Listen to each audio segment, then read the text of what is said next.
Hello dear friends, स्वागत है आपका अपने यूट्यूब चैनल SD एजुकेशन पर। आज 29 जुलाई 2024 और हम बात करने वाले हैं आज के most important current affairs question के बारे में। आगामी जो भी परीक्षाएं लगी हुई हैं, क्योंकि अभी UPP की भी परीक्षा होने वाली है, तो इन सभी परीक्षाओं के लिए बहुत ही इंपॉर्टेंट सेक्शन होने वाला है। ये बहुत ही इंपॉर्टेंट सेशन होने वाला है। यहाँ से जो क्वेश्चन है ये आगामी परीक्षाओं में पूछे जाएंगे। बहुत ही इंपॉर्टेंट क्वेश्चन है, इसीलिए वीडियो को आप शुरू से लेकर लास्ट तक जरूर देखिए। और अगर वीडियो पर पहली बार आए हैं तो वीडियो को लाइक कीजिए, अपने दोस्तों के साथ वीडियो को अधिक से अधिक शेयर कीजिए और हमारे चैनल को सब्सक्राइब भी कीजिए, ताकि आने वाली कोई भी वीडियो हो उसकी नोटिफिकेशन आपके पास तुरंत पहुंच जाए। तो चलिए शुरू करेंगे आज हम अपने सबसे पहले प्रश्न के साथ। जैसा कि आप सभी लोग जानते हैं, हमारा जो फर्स्ट क्वेश्चन होता है तो वो दिवस से होता है। आज भी जो फर्स्ट क्वेश्चन है वो दिवस से ही है। तो हाल ही में 28 जुलाई को कौन सा दिवस मनाया गया, यानी कि अभी 28 जुलाई को कौन सा दिवस मनाया गया है? तो ए ऑप्शन है हेपेटाइटिस दिवस, बी ऑप्शन है विश्व प्रकृति संरक्षण दिवस, सी ऑप्शन है ये दोनों और डी ऑप्शन है कारगिल विजय दिवस। तो इस प्रश्न का सही जवाब है ऑप्शन नंबर सी, यानी कि ए और बी ये दोनों, यानी हेपेटाइटिस दिवस और विश्व प्रकृति संरक्षण दिवस, ये दोनों ही दिवस 28 जुलाई को मनाए जाते हैं। इन दोनों ही दिवस को प्रत्येक वर्ष 28 जुलाई को मनाया जाता है। अब बारी बारी से हम एक एक करके इन दिवसों के बारे में बात करेंगे। तो सबसे पहले हम बात करेंगे विश्व प्रकृति संरक्षण दिवस के बारे में। इसके बारे में हम जानेंगे। तो चलिए इसके बारे में बात करते हैं। तो आगे हम बात करते हैं, हर साल दुनिया भर में 28 जुलाई को विश्व प्रकृति संरक्षण दिवस मनाया जाता है, यानी कि 28 जुलाई को विश्व प्रकृति संरक्षण दिवस मनाया जाता है। प्रत्येक वर्ष यह दिवस मनाया जाता है। इसके बारे में अगर बात करें, इसके हिस्ट्री के बारे में बात करें, तो साल 1972 में स्वीडन के स्टॉकहोम शहर में, यानी कि स्वीडन का एक शहर है स्टॉकहोम, वहाँ पर पहले अंतर्राष्ट्रीय पर्यावरण सम्मेलन का आयोजन किया गया था। यानी कि जो 1972 में पहले अंतर्राष्ट्रीय पर्यावरण सम्मेलन का जो आयोजन किया गया था स्वीडन के स्टॉकहोम में, वहीं पर विश्व प्रकृति संरक्षण दिवस मनाने की बात की गई थी। 2024 की थीम के बारे में अगर बात करें, तो 2024 की थीम है लोगों और पौधों को जोड़ना, वन्य जीव संरक्षण में डिजिटल नवाचार की खोज करना, ये इस वर्ष की थीम है। आगे अगर बढ़ेंगे फिर हम अगले दिवस की बात करते हैं। तो 28 जुलाई को ही वर्ल्ड हेपेटाइटिस डे भी मनाया जाता है। हेपेटाइटिस के बारे में आप सभी लोग परिचित होंगे। ये लीवर से संबंधित एक बीमारी होती है। तो हर साल 28 जुलाई को हेपेटाइटिस डे मनाया जाता है। क्यों मनाया जाता है? तो वैज्ञानिक और एक नोबेल पुरस्कार विजेता थे डॉक्टर बारूक ब्लमबर्ग, ये वैज्ञानिक थे। इनका जो जन्म है वो 28 जुलाई को हुआ था, इसीलिए प्रत्येक वर्ष 28 जुलाई को हेपेटाइटिस डे मनाया जाता है। तो इन्होंने हेपेटाइटिस के लिए क्या कुछ किया उसके बारे में बात करते हैं। तो डॉक्टर बारूक ब्लमबर्ग जो थे वह पहले शख्स थे जिन्होंने हेपेटाइटिस बी वायरस, यानी कि HBV हेपेटाइटिस बी वायरस की खोज और हेपेटाइटिस बी वायरस के इलाज के लिए डायग्नोस्टिक टेस्ट और वैक्सीन की खोज की थी। यानी कि डॉक्टर बारूक ब्लमबर्ग जो थे, इन्होंने हेपेटाइटिस बी वायरस की खोज की, हेपेटाइटिस के जो इलाज होता है उसके लिए डायग्नोस्टिक टेस्ट और वैक्सीन की खोज की। इसीलिए इनके जन्मदिवस को, यानी कि 28 जुलाई को इनका जन्मदिवस होता है, उसी के उपलक्ष्य में हेपेटाइटिस डे मनाया जाता है। आगे अगर हम बात करें तो पहली बार जो हेपेटाइटिस डे है, तो पहली बार 2008 में वर्ल्ड हेपेटाइटिस डे सेलिब्रेट किया गया था, यानी कि मनाया गया था। इस वर्ष की थीम है it's time for action. Most important theme है, क्योंकि थीम अगर छोटी होती है तो पूछे जाने की पूरी संभावना रहती है। तो थीम 2024 यानी इस वर्ष की थीम है इट्स टाइम फॉर एक्शन। बात करेंगे हेपेटाइटिस के बारे में, तो ये 5 प्रकार का होता है, A, B, C, D और E। इनमें B और C सबसे खतरनाक होते हैं, यानी कि ये 5 टाइप होते हैं हेपेटाइटिस के। A, B, C, D और E, ये 5 टाइप होते हैं, जिनमें से B और C जो इनका टाइप होता है ये बहुत ही खतरनाक होता है। ये लीवर को फेल करती हैं और लीवर कैंसर का कारण भी बन सकते हैं। बात करें तो हेपेटाइटिस B होने पर सबसे पहले लीवर में सूजन आती है, क्योंकि लीवर से संबंधित ही डिजीज़ है, लीवर से संबंधित ही बीमारी है, इसीलिए सबसे पहले लीवर में इसमें सूजन आती है। चलिए बढ़ते हैं अपने नेक्स्ट क्वेश्चन की तरफ। हमारा अगला क्वेश्चन है, हाल ही में किस राज्य विधानसभा ने एंटी पेपर लीक विधेयक पास हुआ? यानी कि कौन सा राज्य है जिसने अपनी विधानसभा में एंटी पेपर लीक विधेयक पास किया हुआ है? तो ए ऑप्शन है पंजाब, बी ऑप्शन है बिहार, सी ऑप्शन है गुजरात और डी ऑप्शन है हिमाचल प्रदेश। तो इस प्रश्न का सही जवाब है ऑप्शन नंबर बी, यानी कि जो बिहार राज्य है इसने अपनी विधानसभा में एंटी पेपर लीक विधेयक पारित किया हुआ है, पेश किया हुआ है। आगे अगर हम बात करें तो बिहार विधानसभा से एंटी पेपर लीक कानून जो है ये पारित भी किया जा चुका है।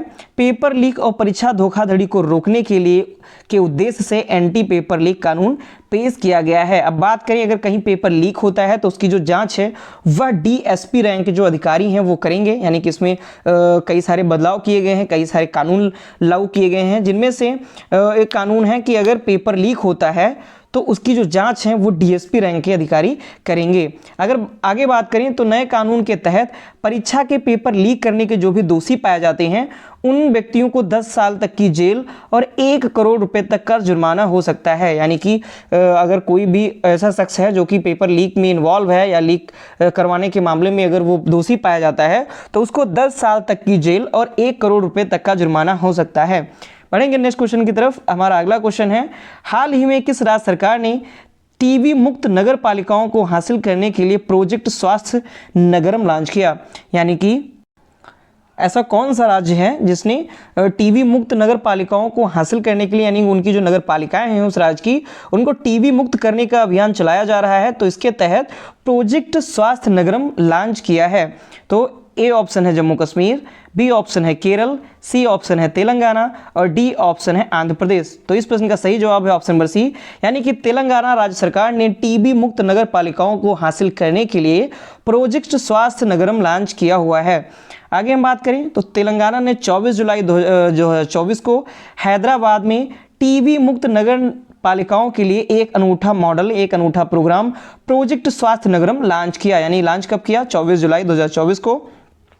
और तेलंगाना में ये हैदराबाद में इसको लॉन्च किया गया है। इसके अंतर्गत स्वास्थ्य और परिवार कल्याण आयुक्त आरवी कर्णन ने आधिकारिक तौर पर पहल का उद्घाटन किया। यानी कि इसका उद्घाटन किसने किया? तो स्वास्थ्य और परिवार कल्याण जो आयुक्त हैं आरवी कर्णन, इन्होंने इसका उद्घाटन किया हुआ है। और इस नगर परियोजना में राज्य जो है वो 6 रोग प्रकोष्ठ, पीर जादीगुड़ा, बोड्डुपल, पोचारम के जो नगर निगम है, केंद्रीय टीबी प्रभाग, WHO भारत के जो WHO का विभाग है, USAID सहित कई हितधारक शामिल थे। यानी कि इसमें इतने लोग शामिल थे इस परियोजना में और इन्होंने मिल करके इसको उद्घाटन किया हुआ है। बढ़ेंगे अपने नेक्स्ट पॉइंट की तरफ। आगे हम बात करें तो जो तेलंगाना राज्य है ये 2 जून 2014 को आंध्र प्रदेश से गठित, यानी आंध्र प्रदेश से अलग करके जो बनाया गया था तेलंगाना, 2 जून 2014 को यह अलग हुआ था। और भारत का यह 11वां सबसे बड़ा राज्य है जो दक्षिण मध्य क्षेत्र में स्थित है। और इसकी राजधानी क्या है? इसकी राजधानी है हैदराबाद। आगे हम बात करें तो तेलंगाना के जो मुख्यमंत्री हैं इन्होंने राजीव गांधी सिविल्स अभय हस्तम योजना का शुभारंभ किया था। यानी कि अभी हाल ही में तेलंगाना के जो मुख्यमंत्री हैं रेवंत रेड्डी, इन्होंने राजीव गांधी सिविल्स अभय हस्तम योजना का शुभारंभ भी किया हुआ है। बढ़ेंगे अपने नेक्स्ट क्वेश्चन की तरफ।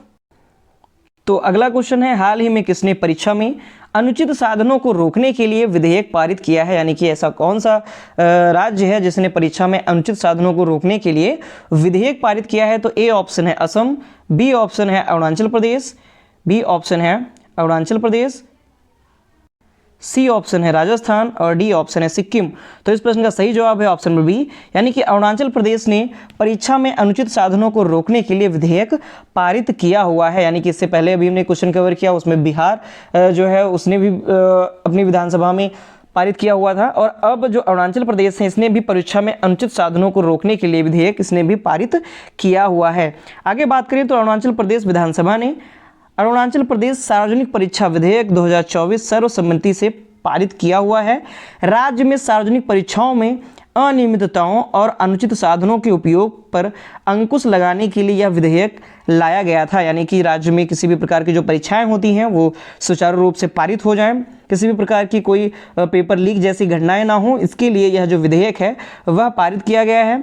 किसी भी व्यक्ति को कम से कम 3 साल तक की कैद, यानी कि अगर कोई ऐसा व्यक्ति है जो कि परीक्षाओं में किसी भी प्रकार की गड़बड़ी में अगर वो इन्वॉल्व पाया जाता है तो उस व्यक्ति को कम से कम 3 साल तक की कैद और 1 करोड़ रुपए तक का जुर्माना लगाया। नेक्स्ट क्वेश्चन है हमारा, हाल ही में मुंबई क्रिकेट एसोसिएशन के सबसे युवा अध्यक्ष कौन बने हैं? यानी कि Mumbai cricket association MCA, Mumbai cricket association के सबसे युवा अध्यक्ष कौन बने हुए हैं? तो ए ऑप्शन है अमित त्यागी, बी ऑप्शन है दिलीप जोशी, सी ऑप्शन है अजिंक्य नाइक और डी ऑप्शन है रत्नेश त्रिपाठी। तो इस प्रश्न का सही जवाब है ऑप्शन नंबर सी, यानी कि जो अजिंक्य नाइक हैं ये मुंबई क्रिकेट एसोसिएशन के सबसे युवा अध्यक्ष बने हुए हैं। आप यहाँ पर देख सकते हैं अजिंक्य नाइक हैं और यही मुंबई क्रिकेट एसोसिएशन के सबसे युवा अध्यक्ष बने हैं। अजिंक्य नाइक को 221 वोट मिले, जबकि इनके जो विपरीत खड़े हुए थे, इनके जो विपक्ष में थे वो संजय नाइक थे, इनको 114 वोट मिले, जिस कारण से 221 वोटों के साथ अजिंक्य जो नाइक हैं इनको जीत मिली और ये सबसे युवा मुंबई क्रिकेट एसोसिएशन के अध्यक्ष बन गए हैं। बात करें तो अमोल काले के असामयिक निधन के बाद MCA यानी मुंबई क्रिकेट एसोसिएशन को अध्यक्ष पद के लिए चुनाव कराना पड़ा, यानी इससे पहले जो अमोल काले थे उनका असामयिक निधन हो गया, जिसके कारण MCA का जो अध्यक्ष पद था उसके लिए फिर से चुनाव कराना पड़ा है। बढ़ेंगे अगले क्वेश्चन की तरफ। हमारा अगला क्वेश्चन है, हाल ही में किसे फ्रांसीसी सरकार द्वारा सम्मानित किया गया, यानी कि कौन से ऐसे शख्स हैं जिनको फ्रांस की जो सरकार है उनके द्वारा सम्मानित किया गया है? तो ए ऑप्शन है राहब अल्लाना, बी ऑप्शन है मेघना अहलावत, सी ऑप्शन है राधिका रमन और डी ऑप्शन है इकरा हसन। तो इस प्रश्न का सही जवाब है ऑप्शन नंबर ए, यानी कि राहब अल्लाना जो है इनको फ्रांस की सरकार के द्वारा सम्मानित किया गया है। और अगर हम आगे बात करें तो राहब अल्लाना को वैश्विक कला और योगदान के लिए French arts and letters insignia से सम्मानित किया गया है, यानी कि ये जो अवार्ड है इसके द्वारा इनको सम्मानित किया गया है। यह जो सम्मान है, यानी कि इनको जो सम्मान दिया गया है, यह उन व्यक्तियों को दिया जाता है जिन्होंने कला और साहित्य में उल्लेखनीय योगदान दिया है, यानी कि जो ये अवार्ड इनको दिया गया, जो सम्मान इनको दिया गया, यह उन व्यक्तियों को दिया जाता है जिन्होंने कला और साहित्य में उल्लेखनीय योगदान दिया हुआ है। आगे अगर बात करें तो राहब अल्लाना नई दिल्ली में Alkazi foundation for the arts के क्यूरेटर और प्रकाशक हैं, यानी कि जो राहब अल्लाना हैं ये नई दिल्ली में Alkazi foundation for the arts के क्यूरेटर और उसके प्रकाशक हैं। नेक्स्ट क्वेश्चन की तरफ बढ़ते हैं। हमारा अगला क्वेश्चन है, संस्कृति मंत्रालय ने किस गायक की 100वीं जयंती पर स्मारक डाक टिकट जारी किया है, यानी कि जो संस्कृति मंत्रालय है उसने किस गायक की 100वीं जयंती पर स्मारक डाक टिकट जारी किया हुआ है? तो ए ऑप्शन है मोहम्मद रफ़ी, बी ऑप्शन है मुकेश, सी ऑप्शन है किशोर कुमार और डी ऑप्शन है शब्बीर कुमार। तो इस प्रश्न का सही जवाब है ऑप्शन नंबर बी, यानी कि जो मुकेश हैं आप सभी लोग इनके बारे में जानते होंगे, बहुत ही मशहूर पार्श्व गायक हैं, लेजेंडरी सिंगर हैं, पार्श्व गायक हैं, काफ़ी पुराने सिंगर हैं ये। अगर आप सभी लोग पुराने गाने सुनते हैं तो इनको आपने ज़रूर सुना होगा और काफ़ी ज़्यादा पसंदीदा भी हैं, बहुत ही अच्छा गाते हैं। तो इनकी अभी 100वीं जयंती मनाई गई, जिस कारण जो संस्कृति मंत्रालय हैं उन्होंने मुकेश जी की 100वीं जयंती पर स्मारक डाक टिकट जारी किया है। आगे बात करें, यहाँ पर आप देख भी सकते हैं, ministry of culture release a commemorative stamp in honour of the legendary singer Mukesh, यानी मुकेश की जो जयंती है 100वीं जयंती हुई उसके उपलक्ष्य पर जो स्मारक डाक टिकट जारी किया गया है। 24 जुलाई 2024 को संस्कृति मंत्रालय ने महान भारतीय पार्श्व गायक मुकेश चंद माथुर, यानी कि मुकेश का पूरा नाम है मुकेश चंद माथुर, इनकी शताब्दी यानी कि 100वीं जयंती पर 22 जुलाई 2024 को जो कोई हुई, यानी कि जयंती इनकी हुई 100वीं जयंती, इसके अवसर पर उनके सम्मान में स्मारक डाक टिकट जारी किया है। बात करें तो केंद्रीय संस्कृति और पर्यटन मंत्री जो हैं गजेंद्र सिंह शेखावत, ये आकाशवाणी रंग भवन ऑल इंडिया रेडियो यानी AIR नई दिल्ली में जो आयोजित जो कार्यक्रम है उसके ये मुख्य अतिथि भी होंगे, यानी कि गजेंद्र सिंह शेखावत जो हैं ये जो आकाशवाणी रंग भवन ऑल इंडिया रेडियो नई दिल्ली है वहाँ पर जो आयोजित कार्यक्रम होगा उसके ये मुख्य अतिथि होंगे। और इसी के उपलक्ष्य में 30 रुपये मूल्य का जो स्मारक डाक टिकट है या 30 रुपये मूल्य का स्मारक डाक टिकट जारी किया गया है। आगे अगर बात करें तो मुकेश जी का जो आखिरी गाना जून 1976 में सत्यम शिवम सुंदरम से चंचल शीतल निर्मल कोमल, ये इनका आखिरी गाना था, जो कि इनका लास्ट गाना था। बात करें तो ये सिंगर के साथ साथ इन्होंने अभिनय भी किया, तो अभिनय इन्होंने कुछ फिल्में इन्होंने की, जिसमें आदाब अर्ज जो कि 1943 में आई थी, आह 1953 में आई थी, मशूका 1953 में आई थी और अनुराग 1956 में आई थी। इन फिल्मों में इन्होंने अभिनय भी किया हुआ है। आगे हम बात करें तो जो मुकेश जी हैं इनको 1959 में, 1970, 1972 और 1976 में 4 फिल्म फेयर सर्वश्रेष्ठ पुरुष पार्श्व गायक पुरस्कार इनको प्रदान किए गए हैं, यानी कि 4 बार इनको फिल्म फेयर में सर्वश्रेष्ठ पुरुष पार्श्व गायक का पुरस्कार मिला हुआ है।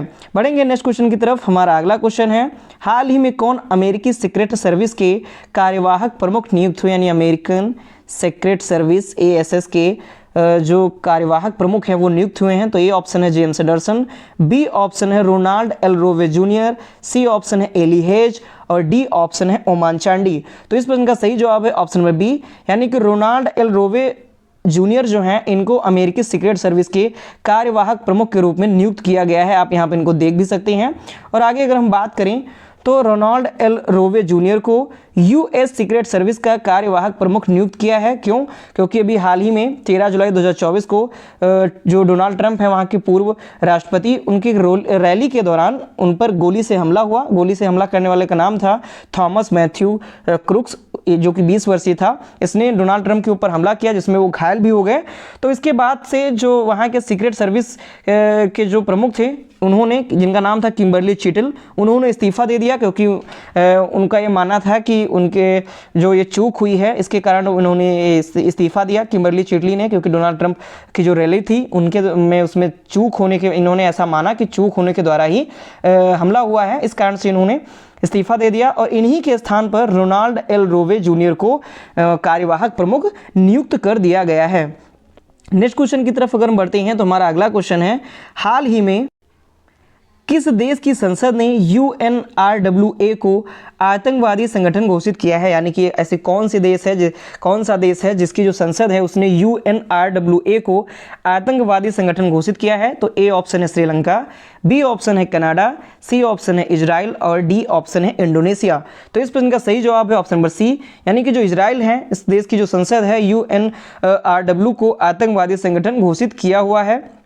आगे अगर हम बात करें तो इजरायली संसद ने UNRWA को आतंकवादी संगठन के रूप में लेबल करने के लिए बिल को मंजूरी भी इसने दे दी है। और बिल के जो प्रायोजक हैं यूलिया मालिनोवस्की, इन्होंने UNRWA को इजराइल के भीतर 5वें स्तंभ के रूप में वर्णित भी किया है। इजराइल की संसद की बात करें तो इजराइल की जो संसद होती है उसका नाम है नेसेट, और UNRWA जो है इसका फुल फॉर्म होता है United Nations relief and works agency for Palestine refugees in the near state. ये इसके द्वारा काम करती है, जो फ़िलिस्तीन रिफ्यूजीज़ हैं उनके लिए जो वर्क करती है। इसका फुल फॉर्म होता है United Nations relief and work agency for Palestine refugees in the near state, इसका फुल फॉर्म होता है। बढ़ेंगे नेक्स्ट क्वेश्चन की तरफ। तो हमारा नेक्स्ट और लास्ट क्वेश्चन है, हाल ही में भारतीय नौसेना ने INS त्रिपुट को कहाँ लॉन्च किया, यानी कि अभी INS त्रिपुट लॉन्च किया गया जो कि भारतीय नौसेना ने लॉन्च किया हुआ है। अगर कहीं पर INS लग जाए तो इसका मतलब होता है इंडियन नेवल शिप, यानी कि वह इंडियन नेवल शिप का, यानी भारतीय नौसेना का वो जहाज़ है। तो इसी के द्वारा INS त्रिपुट को लॉन्च भी किया गया है। तो ए ऑप्शन है महाराष्ट्र, बी ऑप्शन है गोवा, सी ऑप्शन है गुजरात और डी ऑप्शन है मध्य प्रदेश। तो इस प्रश्न का सही जवाब है ऑप्शन नंबर बी, यानी कि गोवा राज्य में भारतीय नौसेना ने INS त्रिपुट को लॉन्च किया हुआ है। आप यहाँ पे देख सकते हैं INS त्रिपुट को, इसको लॉन्च किया गया है। तो गोवा शिपयार्ड लिमिटेड ने, यानी कि ये गोवा शिपयार्ड लिमिटेड के द्वारा इसको बनाया गया है। तो गोवा शिपयार्ड लिमिटेड ने भारतीय नौसेना के लिए नया जंगी जहाज INS त्रिपुट को लॉन्च कर दिया है। बात करें तो इसके लॉन्च होते ही हिंद महासागर क्षेत्र में भारतीय नौसेना की जो क्षमता है और अधिक मजबूत हो जाएगी, क्योंकि ये जो है INS त्रिपुट बहुत ही शक्तिशाली है। तो इसके द्वारा हिंद महासागर में जो भारतीय नौसेना है उसकी क्षमता और अधिक मजबूत हो जाएगी। गोवा के जो राज्यपाल हैं PS श्रीधरन पिल्लाई, इनकी जो पत्नी है रीता श्रीधरन, इन्होंने इसको लॉन्च किया हुआ है। और इसका नाम जो है, जहाज का जो नाम है त्रिपुट रखा गया है, जो कि शक्तिशाली तीर के नाम पर है, यानी कि एक शक्तिशाली तीर है उसी के नाम पर इस जहाज का नाम त्रिपुट रखा गया है। तो ये थे आज के हमारे बहुत ही मोस्ट इंपॉर्टेंट करंट अफेयर्स के क्वेश्चन। अगर क्वेश्चंस पसंद आते हैं, अगर वीडियो पसंद आती है तो इसको लाइक कीजिए, अपने दोस्तों के साथ अधिक से अधिक शेयर करिए और चैनल को सब्सक्राइब करिए। इसके साथ साथ अगर कुछ सुझाव होता है तो हमें कमेंट बॉक्स में ज़रूर बताइए। धन्यवाद।